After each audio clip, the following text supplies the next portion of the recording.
শেষ 12 বলে সমীকরণ 20 রানের। টি-20-র বিচারে খুব একটা আহামরি টার্গেট নয়।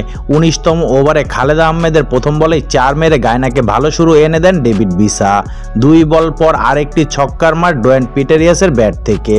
তবে ম্যাচের চিত্র পাল্টাতে সময় লাগলো না। শেষ 2 বলে 2 উইকেট তুলে নিয়ে রংপুরকে দারুণভাবে লড়াইয়ে ফেরান খালেদ। শেষ ওভারে গায়না অ্যামাজন ওয়ারিয়র্সের জয়ের জন্য প্রয়োজন ছিল 9 রান, হাতে একটি উইকেট। আজমতুল্লাহর প্রথম বলেই ফিরলেন ডেভিড ভিসা।